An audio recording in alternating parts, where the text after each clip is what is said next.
Good morning बच्चों।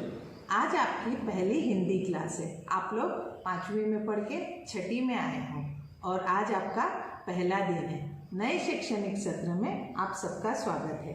हम पूरा साल हिंदी पढ़ेंगे, लेकिन हिंदी की शुरुआत स्वर और व्यंजन से करनी है। आप लोगों को एक बार स्वर और व्यंजन अच्छे से पढ़ना है और घर पे लिखना है। सुंदर अक्षर आपकी किताब को, आपकी नोटबुक को सुंदर बनाएंगे। आज चलो, आज हम पहला पाठ शुरू करते हैं। हमारा पहला पाठ है दयालु शिकारी।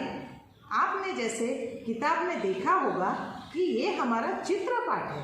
इसमें चित्र के आधार पर कहानी को बताया गया है। मैं आपको कहानी पूरी सुना देती हूँ और जब आप चित्र को देखोगे तो आपको चित्र के साथ में वो मेरी बताई हुई कहानी आपको समझ में आएगी। कहानी की शुरुआत हमें दयालु शिकारी, दयालु मतलब जिसके मन में दया हो, और ये एक ऐसी शिकारी की कहानी है जिसका मन परिवर्तन हुआ। इसमें पहले दृश्य में जहाँ से शुरुआत होती है उसमें जंगल में एक हिरनी घास चर रही है। वो घास चरती रहती है और दूसरी जगह एक शिकारी जब उसी जंगल में शिकार पे निकलता है। शिकारी अपने शिकार को ढूंढते ढूंढते जब जंगल में घूमते उसने देखा कि एक सुंदर सी हिरनी दूर घास चल रही है, तो उसका मन उस हिरनी पे आ जाता है और वो पेड़ के पीछे छुपकर उस हिरनी का शिकार करता है। जैसे ही वो गोली चलाता है, वो गोली हिरनी के पैर में लग जाती है, उसके टांग में लग जाती है और वो हिरनी घायल हो जाती है। शिकारी पहले तो बड़ा खुश होता है कि वाह, चलो मेरा शिकार मिल गया, और वो शिकारी दौड़ के हिरनी के पास में जाता है। लेकिन जैसे ही जाके वो देखता है तो क्या, उसको देख के बड़ा दुख होता है कि हिरनी ने उसी समय एक शावक को जन्म दिया होता है और हिरनी के पास में वो बेचारा शावक बैठा हुआ है। शिकारी को बड़ा दुख होता है कि अरे, मैंने तो एक माँ को घायल कर दिया। वो सोचता है कि अब मैं क्या करूं, मन ही मन पछताता है, उसको पछतावा होता है अपने किए हुए पे।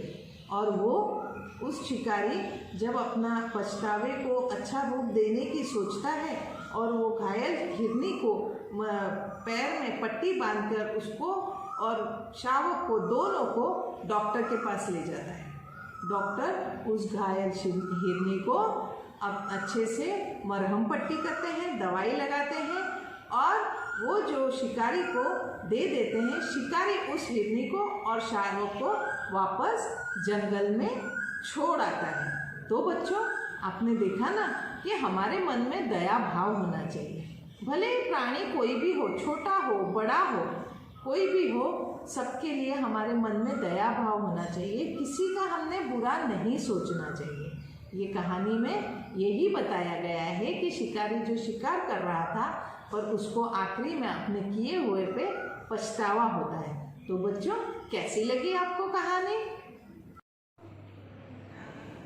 हाँ, तो बच्चों, आपने अभी तक कहानी सुनी, ठीक है। अब उस कहानी में कुछ शब्द आपके लिए नए हैं।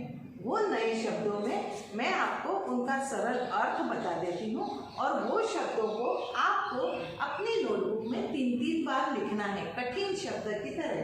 तो पाठ में आए कठिन शब्द हैं, उसमें पहला है दयालु, जिसके मन में दया हो। दूसरा शब्द है जंगल। तीसरा शब्द है हिरण। चौथा शब्द है शिकार। पांचवा शब्द है शिकारी। छठा शावक। सातवां घायल। आठवां टांग। नौवां शब्द है डॉक्टर। 10वां शब्द है पछताना। 11वां शब्द है निशाना। 12वां शब्द है पशु। 13वां मानव। 14वां व्यवहार। 15वां संसार। 16वां अधिकार। ये शब्द मैंने आपको लिख के भेजे हैं। आपको बिना गलती किए, बिना मात्राओं की गलती किए, इन्हें अपनी नोटबुक में 3-3 बार लिखना है। चलो, अब मैं पाठ में आए कुछ कठिन शब्दों के आपको अर्थ लिखवा देती हूँ। ये मैं अर्थ बता रही हूँ, ये भी आपको अपनी नोटबुक में 3-3 बार लिखना है। पहला शब्द उसमें आया है शावक। शावक मतलब हिरन का बच्चा। शावक जो होता है, जो हिरन हिरनी का छोटा बच्चा होता है, उसे हम शावक कहते हैं।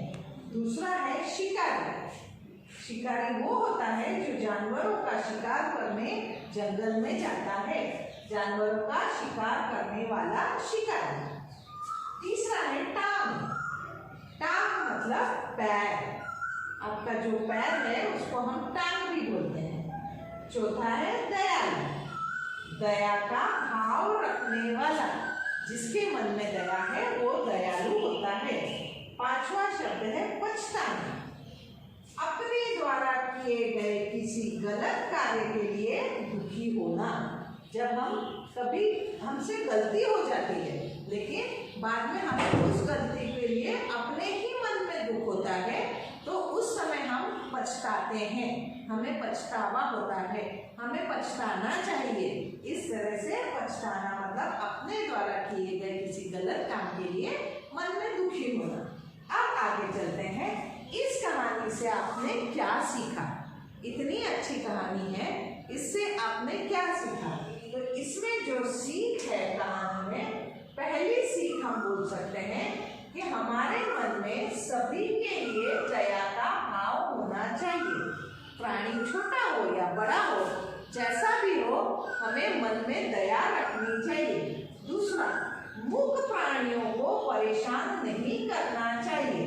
मूक मतलब जो बोल नहीं सकते हैं, उन्हें हमें परेशान नहीं करना चाहिए।